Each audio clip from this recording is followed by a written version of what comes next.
오늘은 8월 27일 수요일 아침입니다. 함께 나눌 말씀은 열왕기상 8장 12절부터 21절까지의 말씀이며 먼저 12절부터 14절 말씀 읽겠습니다. 그때 솔로몬이 이르되 여호와께서 캄캄한데 계시겠다 말씀하셨사오나 내가 참으로 주를 위하여 계실 성전을 건축하였사오니 주께서 영원히 계실 처소로소이다 하고 얼굴을 돌이켜 이스라엘의 온 회중을 위하여 축복하니 그때 이스라엘의 온 회중이 서 있더라. 법궤가 성전의 지성소에 놓아지고 하나님의 영광이 구름으로 성전을 가득 채우자 솔로몬이 고백합니다. 여호와께서 캄캄한데 계시겠다 말씀하셨사오나 그렇다면 과연 하나님께서 그런 말씀을 하신 적이 있을까요?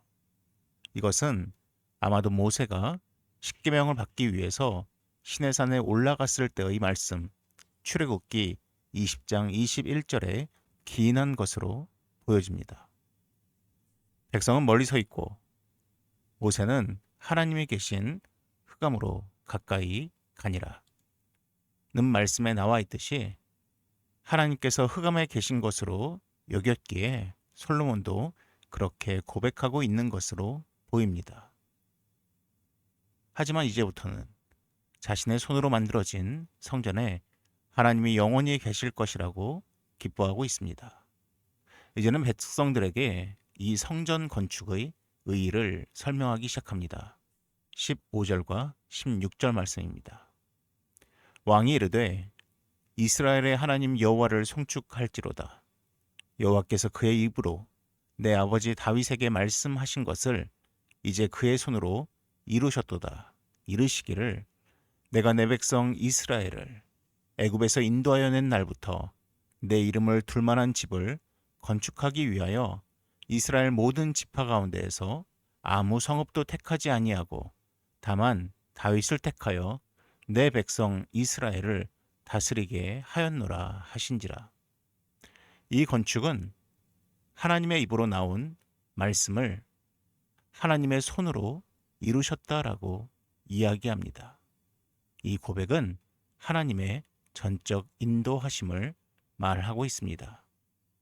또한 하나님께서 나단 선지자를 통해서 다윗 왕에게 하셨던 말씀을 다시 인용하면서 하나님께서 다윗에게만 성전 건축을 허락하셨음을 이야기합니다. 그 자세한 이야기를 17절부터 19절에 풀고 있습니다.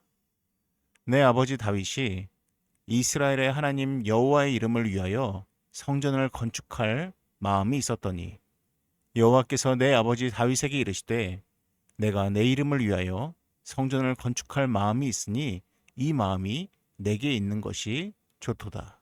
그러나 너는 그 성전을 건축하지 못할 것이요 내 몸에서 낳을 내 아들 그가 내 이름을 위하여 성전을 건축하리라 하시더니 이처럼 하나님께서 다윗이 아니라 다윗의 아들을 통해서 성전을 건축할 것이다 라고 말씀하셨습니다. 그리고 이제 스토리는 다윗에서 다윗의 아들 바로 솔로몬으로 옮겨집니다. 이제껏 솔로몬의 이야기 가운데서의 화자의 주인공은 하나님이었습니다. 이제부터 화자의 중심은 솔로몬이 됩니다. 20절과 21절에 나는 바로 솔로몬을 가리킵니다. 이제 여호와께서 말씀하신 대로 이루시도다. 내가 여호와께 말씀하신 대로 내 아버지 다윗을 이어서 일어나 이스라엘의 왕위에 앉고 이스라엘의 하나님 여호와의 이름을 위하여 성전을 건축하고 내가 또 그곳에 우리 조상들을 애굽 땅에서 인도하여 내실 때에 그들과 세우신 바 여호와의 언약을 넣은 궤를 위하여 한 처소를 설치하였노라. 솔로몬의 이 고백을 볼 때마다 저는 다시금 다윗이 참 대단하게 여기십니다. 다윗 입장에서는 성전을 건축하고픈 갈망이 많았습니다. 그런데 하나님께서는 안 된다라고 말씀하셨습니다. 그 이유가 열왕기상 5장 3절에 나왔었습니다. 당신도 알거니와 내 아버지 다윗이 사방의 전쟁으로 말미암아 그의 하나님 여호와의 이름을 위하여 성전을 건축하지 못하고 여호와께서 그의 원수들을 그의 발바닥 밑에 두시기를 기다렸나이다. 이것은 솔로몬이 두로왕 히람에게 했던 말입니다. 하나님께서 다윗에게 허락하지 않으신 이유는 아직 할 전쟁이 많기 때문이다라고 말씀하셨다는 것입니다. 다윗의 책임은 성전 건축이 아니라 이스라엘의 평안을 가져오는 것이라고 하나님께서 그렇게 말씀하셨다는 것입니다. 저는 개인적으로 대하사극을 참 좋아합니다. 4년 전쯤에 방영했던 태종 이방원이라는 드라마가 있었습니다. 태종이 자신의 첫째 아들을 폐위시키고 대신 훗날 세종이 되는 충년대군을 후계자로 택합니다. 그리고 아들의 왕권을 강화하고 조선의 미래를 안정감 있게 만들기 위해서 후한을 제거하기 시작합니다. 세종이 성장하였을 때 그 드라마에서 태종이 아들 세종에게 이런 말을 합니다. 모두 주상을 위한 일이다. 주상의 손에 피를 묻히기 싫어서 내 손에 묻힌 거다. 모든 악행은 내가 짊어지고 갈 테니 주상은 부디 성군이 되어 태평성대를 이어가라. 제가 이 아버지의 태종의 말을 비슷하게 본 장면이 있었습니다. 벌써 15년이 됐는데 과거 한석규 배우가 주인공으로 나오는 뿌리 깊은 나무라는 드라마입니다. 그 드라마의 내용도 태종 이방원과 세종을 다룬 이야기입니다. 그 드라마에서 태종이 세종에게 이런 말을 합니다. 내가 더러운 물에 손을 담그고 세운 조선이다. 너의 조선은 어떤 조선이냐? 서둘러 나라의 기틀을 잡고 뜻을 모으고 힘을 하나로 합해야 한다. 이 두 개의 드라마에서 세종의 아버지 태종은 아들이 더 나은 나라를 만들기 위해서 자신의 손에 피를 묻힌 아버지로 묘사됩니다. 저는 이 태종과 세종을 보면서 항상 떠오르는 성경 인물이 바로 다윗과 솔로몬입니다. 다윗은 전쟁을 참 많이 했습니다. 손에 피를 많이 묻혔습니다. 그래서 하나님께서 다윗에게 성전 건축을 하지 못하는 이유를 말씀하실 때에 역대상에서는 직접적으로 이렇게 말씀하셨습니다. 여호와의 말씀이 내게 임하여 이르시되 너는 피를 심히 많이 흘렸고 크게 전쟁하였느니라. 내가 내 앞에서 땅에 피를 많이 흘렸은즉 내 이름을 위하여 성전을 건축하지 못하리라.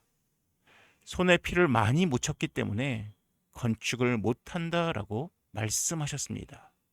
그런데 다윗이 어떻게 반응했는지 아십니까? 다윗의 말년에 다윗이 이렇게 고백하였습니다. 이에 다윗 왕이 일어서서 이르되 나의 형제들 나의 백성들아 내 말을 들으라. 나는 여호와의 언약궤 곧 우리 하나님의 발판을 봉안할 성전을 건축할 마음이 있어서 건축할 재료를 준비하였으나 하나님이 내게 이르시되 너는 전쟁을 많이 한 사람이라 피를 많이 흘렸으니 내 이름을 위하여 성전을 건축하지 못하리라 하셨느니라. 그리고 솔로몬에 대해서 이렇게 이야기합니다. 내게 이르시기를 내 아들 솔로몬 그가 내 성전을 건축하고 내 여러 뜰을 만들리니 이는 내가 그를 택하여 내 아들로 삼고 나는 그의 아버지가 될 것임이라. 다윗은 기꺼이 솔로몬에게 성전의 책임을 맡기고 그동안 성전 건축을 위해서 준비한 그 모든 것들을 다 아들에게 넘겨줍니다. 태종이 세종을 위해서 그리하였던 것처럼 다윗도 솔로몬에게 그 태평성대함과 성전 건축의 특권을 넘겨줍니다. 준 것이었습니다. 하나님께서는 우리들 각자에게 맡겨주시는 사명이 참 다른 것 같습니다. 때로는 내가 참 하고 싶은 것을 도리어 타인에게 맡기시고, 도리어 때로는 내가 참 하기 싫은 것을 나에게 맡기실 때가 있는 것 같습니다. 하지만 그 희생을 통해서 다른 이가 더 나음을 얻기도 하고, 때로는 나의 헌신을 통해서 다른 이가 더 안락함을 누리기도 하는 것 같습니다. 하지만 그 모든 것들이 하나님의 선하신 계획 가운데 이루어지고, 또한 각자에게 주실 상급이 있음을 우리는 그 또한 기억해야 할 것 같습니다. 기도하겠습니다. 사랑이 많으신 하나님 아버지, 비록 다윗이 그 손에 피를 많이 묻힌 고로 성전의 건축을 담당하지 못하였으나 그가 기꺼이 아들을 위해서 그 수많은 것들을 준비하였던 것처럼, 하나님, 우리가 우리의 삶 가운데서 우리에게 맡기신 그 모든 것들을 때로는 힘들고 어렵지만은 하나님이 그것을 사명과 소명으로 여기고 그것을 즐거운 마음으로 기꺼이 감당할 수 있는 우리가 되게 하여 주시옵소서. 이 모든 말씀 예수님의 이름으로 기도드립니다. 아멘. 여러분, 이어서 여러분 기도 제목들을 가지고 함께 기도하시기 바랍니다.